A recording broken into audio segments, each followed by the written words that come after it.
Well, is the party salvageable? Should we or should we just take our toys and go home and do something else?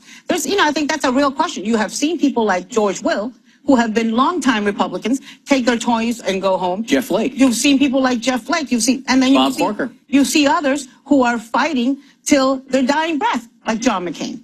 It's interesting to see John Kasich, another one of these Republicans. He's sort of caught in the middle. He weighed in on this discussion. Let's listen to him.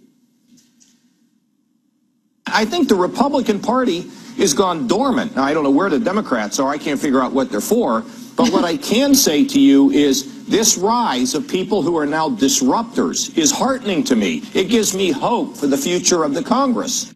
I got to say, John Kasich got talking about the rise of disruptors. I'm not so sure that I see this same rise. You know, if the people speaking out and taking the strongest stand are all the ones leaving, that's not much of a rise. Yeah, I actually was surprised when I saw Flake and Corker and some of the others last year take stands against Trump. I thought, well, they're United States senators. An individual senator really can disrupt the U.S. Senate if they feel like it.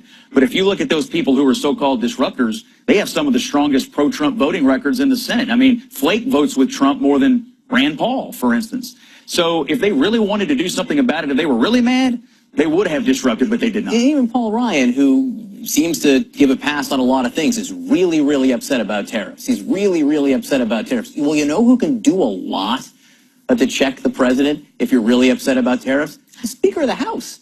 Paul Ryan. Yeah, well, look, to me, it's a little frustrating to see that that tariff is the last straw, that they can remain silent on issues like tearing families apart, that they can remain silent on some of the, moral issues, on the divisiveness, that they can remain silent on issues like attacking John McCain from the White House, and yet it's tariffs, the ones that they decide to take a high moral ground and standing on. Look, whatever it takes, if it's tariffs, find their voice. I think it's important for Republican leadership, for Republicans in Congress to realize that the presidency is its own branch, that they're not subservient to the president, even if it is a president of their own party. I remember when George W. Bush was president. I remember John McCain going toe-to-toe with him. There were some incredibly heated discussions over the war.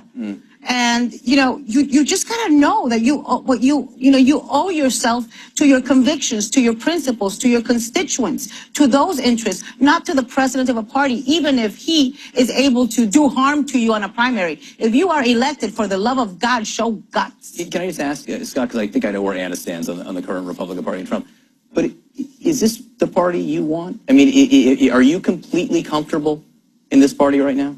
Well, I'm comfortable with the policy wins they've locked in. Again, a lot of the president's behavior is not behavior that I personally approve of.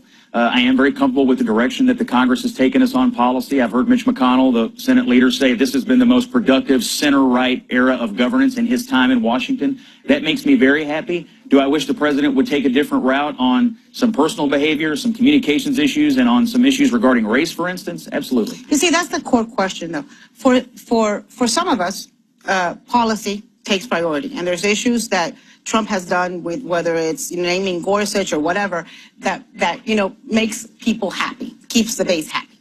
But for some of us, we can't even get to the policy discussion because we can't get past the fact that we got a divider in chief, that we've got a pathological liar in the White House.